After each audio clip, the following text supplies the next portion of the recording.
کہ پروردگار عالم نے اپنے بندوں کو اگر خلق کیا اور نعمت خلق و نعمت وجود سے سرفراز فرمایا تو اس کے بعد انہیں چھوڑ نہیں دیا.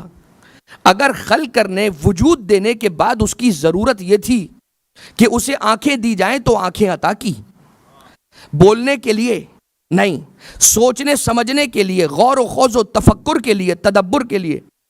اگر پروردگار عالم نے اسے عقل عطا کی, تصور, سوچنے کے لیے, تخیل کے لیے, تو اسے وہ زبان بھی دی کہ اگر یہ زبان نہ ہوتی تو انسان سوچ سوچ کے ہی مر جاتا کہ جو ذہن میں آیا ہے وہ منتقل کروں تو کیسے کروں.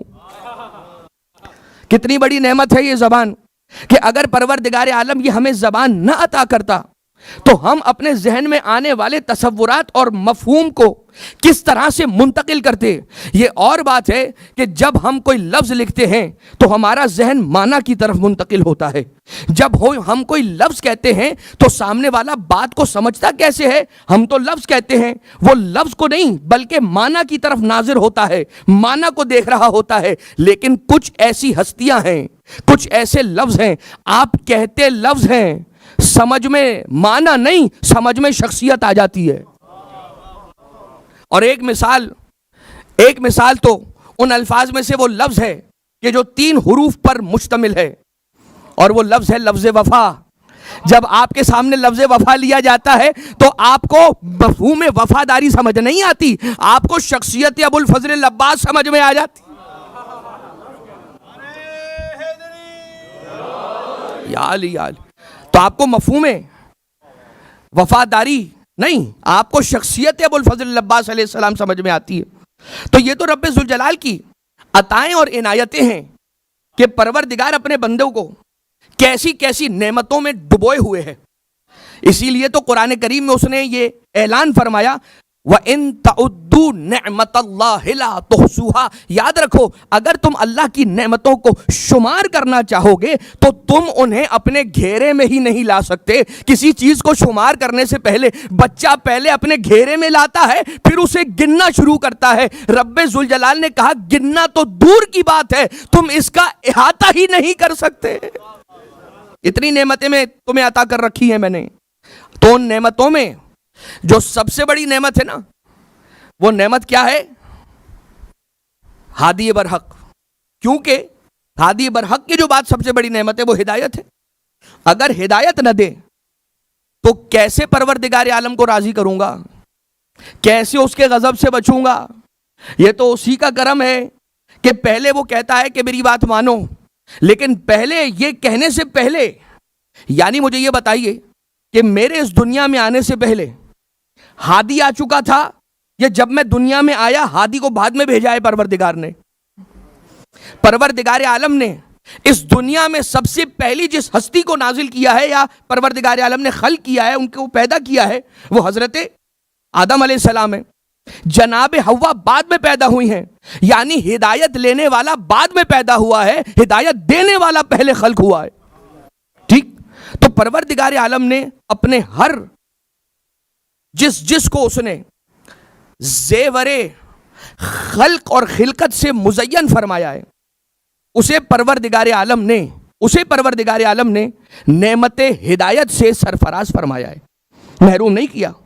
لیکن فرق بس اتنا ہے, کسی کی فطرت کی ہدایت کرتا ہے اور کسی کی فطرت کی بھی ہدایت کرتا ہے اور عقل کی بھی ہدایت کرتا ہے. تو یہ تو طے ہے کہ کس کی کرتا ہے؟ سب کی فطرت کی ہدایت کرتا ہے. پتھروں کی ہدایت ہوئی ہے, آسمانوں کی ہدایت ہوئی ہے, جبال کی ہدایت ہوئی ہے, دریاؤں میں پانی کی ہدایت ہوئی ہے, ہواؤں کی ہدایت ہوئی ہے. پروردگار عالم نے حیوانوں کی کسی ایک حد تک ہدایت کر رکھی ہے. کیسے ہدایت کی؟ ان کی فطرت کی ہدایت کی ہے. کیسے فطرت کی ہدایت کی ہے؟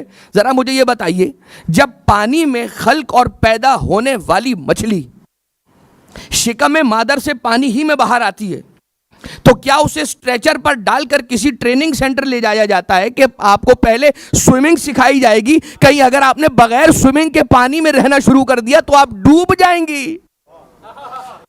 ایسا تو نہیں ہے, ایسا تو بالکل نہیں ہوتا. اس لیے کہ وہ جس آن خلق ہوتی ہے, جس آن پیدا ہوتی ہے, اسی آن تیرنا شروع کر دیتی ہے. کیوں؟ کیونکہ پروردگار عالم نے اس کی ہدایت کر کے اسے بھیجا ہے. یہ ہدایت فطرت کی ہدایت ہے. اسی طرح سے وہ جو مرغی کا چھوٹا سا چوزا ہے، وہ جس آن پیدا ہوتا ہے تھوڑی دیر لگتی ہے اس کو، لیکن چند ہی لمحوں میں یا کچھ ہی گھنٹوں میں وہ ایسے تیز یہاں سے وہاں دوڑنا شروع کر دیتا ہے کہ جیسے اسے کسی نے سکھایا ہی نہیں ہے. ہاں، سکھانا کیا سکھاتے ہیں؟ حیوانات آپس میں ایک دوسرے کے ساتھ کھیلتے ہیں، لڑتے ہیں، اپنا دفاع کرنا وہ سب سکھاتے ہیں. لیکن چوزا جیسے خلق ہوتا ہے، تھوڑی دیر ہوتی ہے فوراً اس کے پاؤں میں جان آ جاتی ہے. لیکن انسان جو اشرف المخلوقات ہے، وہ تو فوراً پیدا ہونے کے بعد دوڑنے نہیں لگتا. کچھ تو راز ہے. راز کیا ہے؟ رب ذوالجلال نے کہا تجھے پاؤں میں طاقت نہ دے کر نشانی بناؤں گا، اور اس حیوان کو وقت سے پہلے پاؤں میں طاقت دے کر نشانی بناؤں گا. اسے عقل نہ دے کر نشانی بناؤں گا، اور تجھے عقل سے نواز کر تیرا امتحان لوں گا. عقل ہے مگر پاؤں میں طاقت نہیں ہے. اچھا، وہ پھر کسی اور مجلس کے لیے صحیح کہ سورۃ النحل کی ایک آیت ہے کہ جس میں رب ذوالجلال نے یہ کہا کہ پھر ہم جب بچپنے سے جوانی، جوانی سے نوجوانی، نوجوانی سے ادھیڑ پن، ادھیڑ پن سے بڑھاپا جب تمہیں لے جاتے ہیں تو گویا ہم تمہیں ارذل عمر کی طرف پلٹا دیتے ہیں، عمر کے بدترین حصے کی طرف پلٹا دیتے ہیں. وہ پھر کسی اور، لیکن یہ بات کو آگے بڑھا دیا جائے ورنہ ہم اپنے موضوع سے کہیں دائیں بائیں نہ ہو جائیں. یہ تو ہے حیوان کے لیے پروردگار عالم نے اس کی فطرت کے اندر یہ رکھا ہے. پتھر کی فطرت میں سختی ہے، پہاڑوں کی فطرت میں ڈٹے رہنا ہے. ہوا کی فطرت ذرا دیکھیے کہ پروردگار عالم نے ہوا کو کس فطرت کے ساتھ ہدایت عطا کی ہے. جب چاہتا ہے اس ہوا کو اتنا لطیف بنا دیتا ہے، بڑی بڑی عمارتوں سے ہو کے گزر جاتی ہے، عمارت کو پتہ ہی نہیں چلتا. اور کبھی طوفان کی شکل اختیار کر کے یہی ہوا اتنی سخت ہو جاتی ہے کہ بڑے بڑے پہاڑوں کو اڑا کے لے جاتی ہے. بڑے پہاڑوں کو تو زیادہ کہہ دیا میں نے، پہاڑوں کو تو نہیں لے جاتی، لیکن بڑی بڑی عمارتوں کو اپنے ساتھ لے جاتی ہے. اچھا، یہی پانی، اب بات کو ہم اس مرحلے پر زیادہ نہ روکیں، بات کو آگے بڑھاتے ہیں. انسان پر آ جائیے. انسان کی بھی تو فطرت کی ہدایت پروردگار عالم نے کی ہے یا نہیں کی ہے؟ بالکل کی ہے. آپ یہ کہیں گے کیسے؟ تو ہم کہیں گے بالکل، جب پیدا ہوتا ہے ماں کی آغوش میں بچہ آتا ہے، ماں اپنے بچے کو جیسے پیدا ہو کے گود میں پاتی ہے فوراً پہلا درس یہ دیتی ہے، بیٹا دیکھ، جب کبھی تجھے بھوک لگے تو رو کے مجھے بلا لینا. جب کبھی تیرے لباس کے تبدیل ہونے کا وقت آ جائے، اس کی احتیاج تجھے محسوس ہو تو فوراً رو کر مجھے بلا لینا.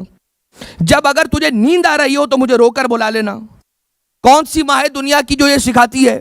اس لیے کہ پروردگار عالم نے کسی کو یہ کہنے کا موقع ہی نہیں دیا، کیونکہ دنیا میں آنے کے بعد نہیں روتا ہے، روتا ہوا دنیا میں آتا ہے. اور اس کی فطرت میں پروردگار عالم نے رکھا ہے کہ روتے ہوئے اسے دنیا میں بھیجوں گا. اس لیے کہ جتنے بھی اطباء اور طبیب ہیں ان سے جا کر پوچھئے گا کہ بچہ زندہ ہے یہ کیسے ڈکلیئر کرتے ہیں، کیا کرائیٹیریا ہے آپ کے پاس؟ تو کہیں گے کہ ہم لکھتے ہیں کہ بچہ زندہ ہے، اس سے پہلے یہ دیکھتے ہیں کہ وہ جب دنیا میں آیا تھا تو روتا ہوا آیا تھا یا نہیں آیا تھا. اب ہم تعظیم و احترام و ادب کے ساتھ یہ سوال کریں گے، بارے الہا یہ تو سافٹ ویئر تیرا ہی کریٹ کیا ہوا تھا، یہ پروگرامنگ تو تیری ہی کی ہوئی تھی، یہ جو کوڈنگ تھی یہ ساری کوڈنگ تو نے اپنی بارگاہ سے کر کر بھیجا تھا اسے. جو اس کی باڈی میں لگی ہوئی ہارڈ ڈرائیو یا جو سٹوریج تھی اس کے اندر جو کچھ فیڈڈ تھا وہ تو تیری بارگاہ سے ہو کر اس دنیا میں آیا تھا. تو تیری مرضی تھی، رونے کی جگہ پر تو اس کی فطرت میں ہنسنا اور کہکہا رکھ دیتا. جیسے بچہ کہکہا لگاتا تو ماں دوڑ کر آ جاتی، جیسے ہی بچہ کہکہا لگاتا ماں سمجھ جاتی کہ شاید اس کو بھوک لگی ہے.